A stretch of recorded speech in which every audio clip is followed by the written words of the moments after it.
नमस्कार जोहार। चले जानते हैं झारखंड की ताजा खबरों को, लेकिन उससे पहले अगर आपने अभी तक इस चैनल को सब्सक्राइब नहीं करो सब्सक्राइब कर लें, जिससे कि आपको झारखंड की ताजा खबर रोजाना मिलती रहे। सबसे पहली बड़ी खबर, आदिवासी सिंगल अभियान के राष्ट्रीय अध्यक्ष सालखन मुर्मू ने भारत के आदिवासी संविधान के तहत अनेक अधिकारों के बावजूद गुलामी की जिंदगी जीने को मजबूर है, ये बातें कही है और हासा भाषा, जाति, धर्म, रोजगार, इज्जत, चास बास आदि लुटाने को मजबूर है। सेंगल के मुताबिक झारखंड और बृहद झारखंड क्षेत्र में आदिवासियों के बर्बादी के लिए सोरेन खानदान और आदिवासी स्वशासन व्यवस्था के नाम पर मांझी, परगना, मानकी, मुंडा आदि सर्वाधिक दोषी हैं। दोनों के पास हासा भाषा आदि बचाने का कोई एजेंडा और कार्य योजना नहीं है। गीती लोता हाई स्कूल प्रांगण में सिंगल अभियान की एक विशेष बैठक में मुख्य अतिथि पूर्व सांसद सालखन मुर्मू ने आदिवासी संबंधित चिंताओं को साझा किया। सरना धर्म कोड को 2023 में हर हाल में हासिल करने का संदेश दिया है। राज्य में 8 नवंबर 2023 के सरना महारैली में शामिल होने का भी आह्वान किया है। झारखंड मुक्ति मोर्चा के सांसद महुआ मांझी ने राज्यसभा में कहा कि चंद्रयान मिशन के लिए लॉन्च पैड और अन्य उपकरण की आपूर्ति करने वाली heavy engineering corporation limited HECL के कर्मचारियों को 18 महीने से वेतन नहीं मिला है। सदन के नेता पीयूष गोयल ने आरोप पर आपत्ति जताई और सांसद से दावे करने की पुष्टि करने की मांग की। मांझी ने राज्यसभा में कहा कि चंद्रयान 1, 2 और 3 के लिए लॉन्च पैड और कई उपकरण HEC में बनाए गए थे और इसे 1952 में पंडित नेहरू ने स्थापित किया था। लेकिन यह कहते हुए मुझे बहुत दुख हो रहा है कि 2014 से पहले इसकी स्थिति ठीक थी, लेकिन 2014 के बाद से यह खराब होती जा रही है। कर्मचारियों, श्रमिकों और अधिकारियों को पिछले 18 महीनों से वेतन नहीं मिला है। झारखंड में गायों के संरक्षण के लिए चलेगी हमारी गौ माता हमारा दायित्व योजना। गौ आयोग बोर्ड की बैठक में मिली है मंजूरी। झारखंड में गौ संरक्षण के लिए गौ सेवा आयोग ने नई योजना शुरू करने का निर्णय किया है। इस योजना का नाम हमारी गौ माता हमारा दायित्व है। इससे आम जनमानस को जोड़ा जाएगा, जिससे गौशाला का विकास हो पाए, साथ ही गौ संरक्षण किया जा पाए। गौ सेवा आयोग ने राज्य में गायों के संरक्षण के लिए हमारी गौ माता हमारा दायित्व योजना चलाने का निर्णय किया है, जिसके तहत ज्यादा से ज्यादा लोगों को झारखंड में गौ सेवा कार्य से जोड़ने और गौशाला को आत्मनिर्भर बनाने का काम किया जाएगा। करीब 15 साल के बाद नवगठित झारखंड गौ सेवा आयोग की बैठक नेपाल हाउस डोरंडा के सभागार में हुई है। राज्य में गोचर भूमि के अतिक्रमण पर गौ सेवा आयोग की बैठक में विस्तार से चर्चा हुई है। राज्य में दुर्गा पूजा तक आंगनवाड़ी सेविका सहायिकाओं के बकाये मानदेय का भुगतान हो जाएगा। समाज कल्याण, महिला एवं बाल विकास विभाग के निदेशक शशि प्रकाश झा ने कहा कि निश्चित रूप से केंद्र और राज्य की विभिन्न योजनाओं को धरातल पर उतारने में आंगनवाड़ी सेविका और सहायिकाओं का अहम रोल है। विभाग यह हमेशा प्रयास में लगा रहता है कि इनको वेतन मानदेय नियमित रूप से मिले। राज्य सरकार के हिस्से का भुगतान नियमित हो रहा। रही बात केंद्र सरकार के हिस्से की, तो उपयोगिता प्रमाण पत्र भेज दिया गया है। जल्द ही राशि आ जाएगी और दुर्गा पूजा तक सभी बकाया का भुगतान हो जाएगा। निदेशक शशि प्रकाश झा ने पोषण माह की जानकारी देते हुए कहा कि हर माह की तरह इस साल भी पोषण माह का आयोजन पूरे प्रदेश में प्रखंड स्तर तक किया जा रहा। बड़ी खबर, झारखंड पुलिस का पूजा कमेटी पर लाठीचार्ज, कई घायल, हजारों ग्रामीणों ने किया विरोध प्रदर्शन। गालूडी थाना क्षेत्र के जोड़ीसा गांव में शिव मंदिर काशी डांगा गणेश पूजा कमेटी में आपसी विवाद को लेकर सदस्यों के ऊपर गालूडी थाने के SI संतोष दास द्वारा लाठीचार्ज करके घायल कर देने का मामला गरमा गया है। इस संबंध में पूजा कमेटी के गणेश कालिंदी, करण कालिंदी समेत अन्य ग्रामीणों ने बताया कि रात में गाना बंद कर देने पर गांव के ही रवि गोराई ने आकर जबरन गाना बजाने की जिद करने लगा। मना किया तो हम लोगों के साथ रवि गोराई एवं उसके पुत्र पिंटू कुमार ने मारपीट की। रवि के पुत्र पिंटू गोराई ने पुलिस को बुलाया और थाने के SI संतोष दास दलबल के साथ मौके पर पहुंचे और एक तरफा कार्रवाई करते हुए हम लोगों पर लाठीचार्ज कर दिया। महिलाओं पर भी लाठीचार्ज किया गया। लाठीचार्ज में एक महिला शोभा रजक घायल हो गई। हेमंत सोरेन ने बड़े चुनावी वादे को किया पूरा। 4,68,000 किसानों के माफ किए 50,000 तक के लोन। हेमंत सोरेन सरकार ने अपने चुनावी घोषणा को साकार करते हुए राज्य में अब तक 4,68,000 किसानों का 50,000 रुपए तक का ऋण माफ कर दिया है। हालांकि अभी करीब 40,000 किसानों के ऋण माफी में तकनीकी दिक्कतें आ रही है। सरकार ने कहा कि बैंक ऐसे लाभुक किसानों का सत्यापन करके उनकी जानकारी साझा करे तो सरकार उनका भी 50,000 रुपए तक का भुगतान ऋण माफी के लिए बैंक को राशि दे देगी। हेमंत सोरेन सरकार ने चुनावी घोषणा पत्र में किसानों को इसका लाभ देने का वादा किया था। चुनावी घोषणा पत्र में महागठबंधन ने कहा था कि राज्य के सभी किसानों को 50,000 रुपए तक का ऋण एक मुश्त माफ कर दिया जाएगा। राज्य में 40,000 ऐसे लाभुक किसान हैं जिनका 50,000 रुपए तक का ऋण माफ नहीं हो पाया है। विभाग के जानकारों की माने तो ये ऐसे लाभुक किसान हैं जिनका सत्यापन नहीं हो पा रहा। अब सरकार ने इसकी जिम्मेदारी बैंकों को सौंप दी है। बैंक अब लाभुक किसानों का उनके घर घर जाकर सत्यापन कर रहा। बड़ी खबर राज्य के पश्चिमी सिंहभूम जिले में कुर्मी आंदोलनकारियों ने पुलिस पर किया पथराव, डीएसपी बीडीओ समेत 4 घायल, पुलिस ने किया लाठीचार्ज। पश्चिमी सिंहभूम के चक्रधरपुर रेल मंडल के अंतर्गत आने वाले घाघरा स्टेशन पर रेल चक्का जाम के दौरान कुर्मी आंदोलनकारियों ने जिला प्रशासन पर पत्थरबाजी शुरू कर दी, जिससे कई आरपीएफ और जिला पुलिस के जवान घायल हो गए। जवाब में पुलिस ने भी लाठीचार्ज किया। हमले में डीएसपी बीडीओ सहित जिला पुलिस के 2 जवान घायल हो गए। कुर्मी जाति को अनुसूचित जनजाति में शामिल करने को लेकर आंदोलन कर रहे कुर्मी समाज के लोगों के द्वारा घाघरा हॉल्ट पर 12 घंटे रेल चक्का जाम के बाद रात्रि लगभग 9:25 पर सुरक्षा बल के द्वारा आंदोलनकारियों को रेल ट्रैक से हटाने के लिए लाठीचार्ज किया गया, जिसके जवाबी कार्रवाई में आंदोलनकारियों द्वारा पत्थरबाजी की गई। पत्थरबाजी में डीएसपी अजीत कुजूर, मनोहरपुर बीडीओ हरि उरांव एवं आरपीएफ के 2 जवान सहित कुल 4 लोग घायल हो गए। बड़ी खबर बाबूलाल मरांडी ने कहा कि पीएम मोदी को गरीबों की एवं सीएम हेमंत सोरेन को भ्रष्टाचारियों की चिंता है। राज्य को भ्रष्टाचार एवं भयमुक्त बनाने के लिए हेमंत सोरेन सरकार को हटाना होगा।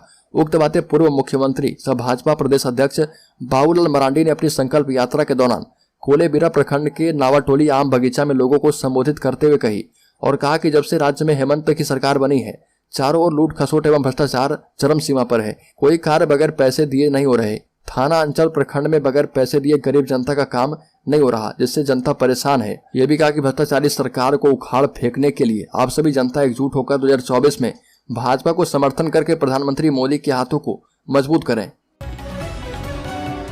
बड़ी खबर ईडी के समन के खिलाफ हेमंत सोरेन का अगला कदम, हाईकोर्ट जा सकते हैं। ईडी के समन के विरुद्ध मुख्यमंत्री हेमंत सोरेन 22 सितंबर को हाईकोर्ट में याचिका दाखिल कर सकते हैं। सुप्रीम कोर्ट में याचिका निष्पादित होने के बाद मुख्यमंत्री पहले हाईकोर्ट में ईडी के अधिकार को चुनौती देंगे और पीड़क कार्रवाई पर रोक लगाने संबंधित कोर्ट से आग्रह करेंगे।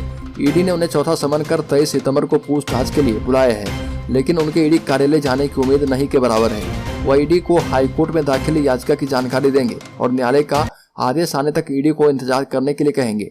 18 सितंबर को मुख्यमंत्री की याचिका पर सुनवाई के बाद सुप्रीम कोर्ट ने उसे निष्पादित कर दिया। बड़ी खबर झारखंड के 693 हाई स्कूलों के शिक्षकों को जल्द मिलेगा नियुक्ति पत्र।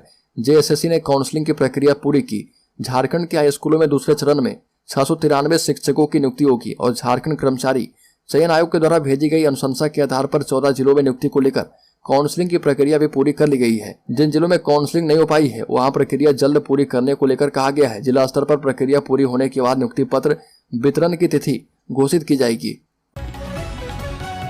बड़ी खबर लोहरदगा में बोले लोबिन हेम्ब्रम, कहा कि बिहारियों से घिरे हैं हेमंत सोरेन, आदिवासी का भला कहां करेंगे। झारखंड मुक्ति मोर्चा के विधायक लोबिन हेम्ब्रम एक बार फिर से अपनी सरकार पर बरसे हैं और कहा कि जनता से जिस वादे और संकल्प के साथ हेमंत सोरेन सत्ता में आए थे, आज उन वादों और संकल्प को भूल गए हैं। लोबिन हेम्ब्रम ने कहा कि अगर यहाँ के आदिवासी और मूलवासी के पास जमीन ही नहीं बचेगी तो ये कहाँ जाएंगे। 2019 में चुनाव प्रचार हो रहा था, उस समय हेमंत सोरेन ने कहा था कि हमारी सरकार बनेगी तो CNT और SPT एक्ट और पेशा एक्ट को लागू करेंगे, लेकिन सत्ता में आने के बाद हेमंत सोरेन उस वादे को भूल गए हैं। हेमंत बिहारियों से घिरे हैं, आदिवासियों का भला कहां करेंगे। लोबिन हेम्ब्रम बुधवार को लोहरदगा में झारखंड आंदोलनकारी महासभा के द्वारा आयोजित 1 दिवसीय धरने में बोल रहे थे और कहा कि आज मूलवासी आदिवासी समाज अपने ही राज्य में उपेक्षित महसूस कर रहा, जल जंगल जमीन की लूट जारी है। लोबिन हेम्ब्रम ने कहा कि CNT SPT एक्ट में संशोधन करके सरकार इसे कमजोर करने में लगी है। बड़ी खबर राज्य के कोडरमा जिले में किसान महासभा की बैठक संपन्न, सरकार को घेरने की बनी नीति। 119 प्रतिनिधि हुए शामिल। कोडरमा में अखिल भारतीय किसान महासभा की बैठक हुई, जिसमें किसानों और मजदूरों के हक के लिए कई बड़े फैसले लिए गए। 119 प्रतिनिधियों ने इसमें भाग लिया। जुमरी तिलैया में अखिल भारतीय किसान महासभा के राष्ट्रीय परिषद की बैठक संपन्न हुई और 2 दिनों तक चले इस बैठक में किसान और मजदूरों के हितों को लेकर किए जा रहे आंदोलन की रूपरेखा तैयार की गई। इस बैठक में पूरे देश से चुने हुए 119 प्रतिनिधियों ने हिस्सा लिया और किसान और मजदूरों की समस्याओं को लेकर चर्चा की गई। बैठक के बाद राष्ट्रीय परिषद के द्वारा कई प्रस्ताव पारित किए गए, जिसमें लखीमपुर खीरी की घटना को बरसी के रूप में 3 अक्टूबर को दमन विरोधी काला दिवस मनाने का निर्णय किया गया। बड़ी खबर राज्य में भ्रष्टाचार पर वार लगातार जारी। सीएम हेमंत सोरेन ने सहायक अभियंता के खिलाफ अभियोजन की स्वीकृति दी है। सीएम हेमंत सोरेन ने भ्रष्टाचार के खिलाफ कार्रवाई करते हुए सहायक अभियंता के खिलाफ अभियोजन की स्वीकृति दे दी है। भ्रष्टाचार के खिलाफ मुख्यमंत्री हेमंत सोरेन एक्शन में दिखे और भवन निर्माण की राशि गबन करने वाले सहायक अभियंता के खिलाफ अभियोजन स्वीकृति देकर इसकी जांच शुरू करने का आदेश दिया है। इस आदेश के बाद हजारीबाग के बरही औद्योगिक प्रशिक्षण संस्थान भवन निर्माण कार्य में गबन करने के आरोप में फंसे तत्कालीन सहायक अभियंता सुनील कुमार की मुश्किलें बढ़ गई है। बढ़कर 25 साल के बाद सांसदों विधायकों को मुकदमे से छूट के फैसले पर सुप्रीम कोर्ट करेगा पुनर्विचार।